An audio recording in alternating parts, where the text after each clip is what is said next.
This page is where I build the main content of the web page. I can see that the final web page will start with an audio player, and that is the audio that I selected previously. I now want to enter a block of text, so I click the Enter a block of text button.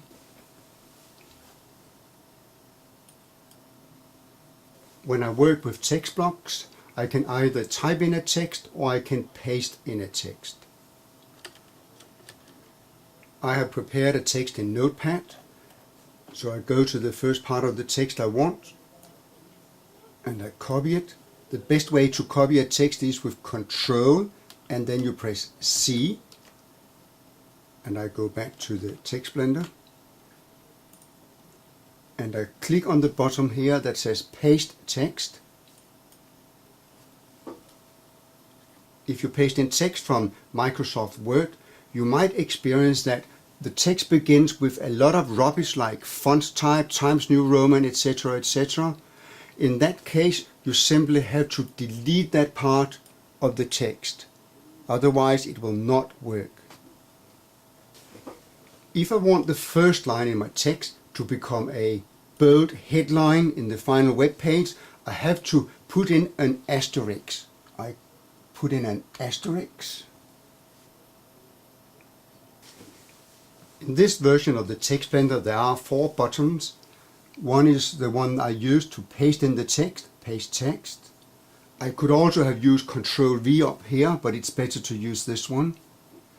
There is a button called Finish. That's the one I'll press when I finish pasting in the text.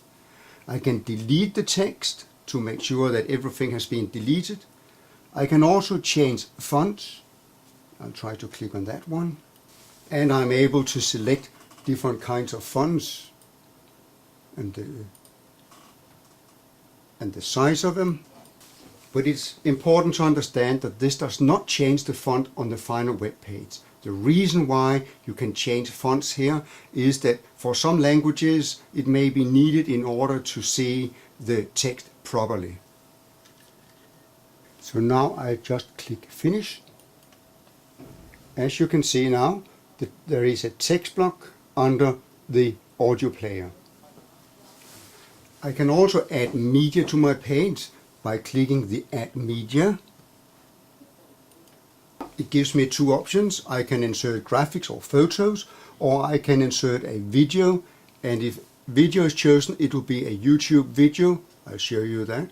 So if I wanted a YouTube video to play in the web page, I would have to type in the embed information, that's the one that can be found down there, paste it in there and click OK. But this time I want to put in a photo, so I click Cancel. I therefore click Add Media again, select Graphics. I can now choose the graphics I want, so I search for it.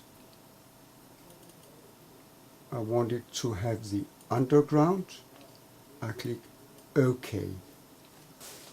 And we can now see the structure of the final web page: an audio player, a block of text, a photo. I now want to enter a new block of text. Go back to my notepad, copy the next part, Ctrl C, paste it in. I want the first line as a headline, so I enter an asterisk. I click Finish. I want another photo.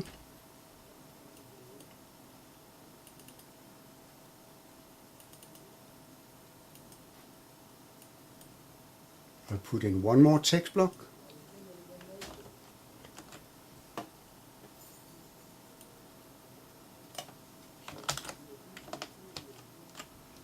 click Paste Text.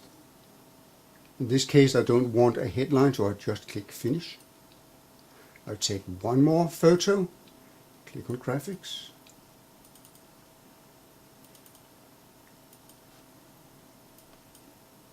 I'll take one more text block.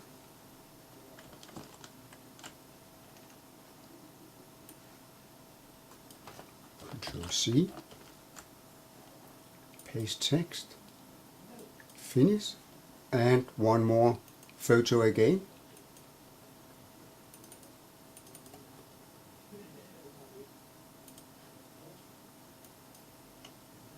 and the final block of text.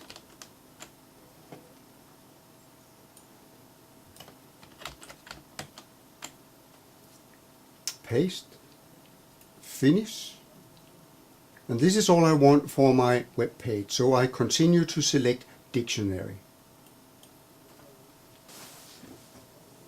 To select the dictionary, I choose the language of the text. The text was in English, so I click on the line called English, and here that is where I select which dictionary language to link to, from English to, and I just try to select English, so it will look it up in a monolingual dictionary, but the end user can actually change the language.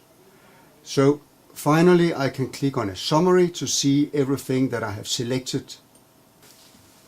This version of TextBlender gives me a summary of all the selections, like the headline, if there is an audio player to start with, the instructions to the end user, the size of the different text blocks, what the next button will link to, and the different copyright notices at the bottom. Should I want to change something, I can for instance go back to main content. I can there click on one of the text blocks. If I have found that there is an error, edit it and click finish. You can click on export to export the final web page from any of the areas in the TextBlender. So let's click on export. It is now recommended to save your work, because that will enable you later on at another point in time to restart the TextBlender with all your settings and all your entries there, and you can go in and make changes. So that is what I'll do now. So I open the folder where I saved the TextBlender file. It has also copied the audio file and the photos that I use. And I click on the thread HTML. Because this is a local file, I have to permit it to run the active content, to allow block content. Yes. An overview and brief history of the tube. It's old. End of story. Okay. No. You can now click on a word. Let's click on a word treat and look it up in an English to English dictionary, which is the one that I selected. If an end user is not satisfied with the selection of dictionary from English to English, the target language can be changed. For instance, if I want it in Danish, and I then click go, and the word is then looked up in an English to Danish dictionary. Should I want to make changes, I can go back to my TextBlender, to the main content for instance. I can change the first text, delete it, finish, and then export the web page again. Export web page. Give it the same name. Yep.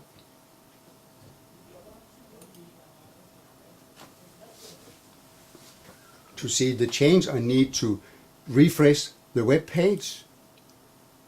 Refresh. An overview and brief history of the tube. And the first part of the text has now disappeared. You can learn more about the TextBlender and how to put the files online in the real internet by going to the web page called www.languages.dk.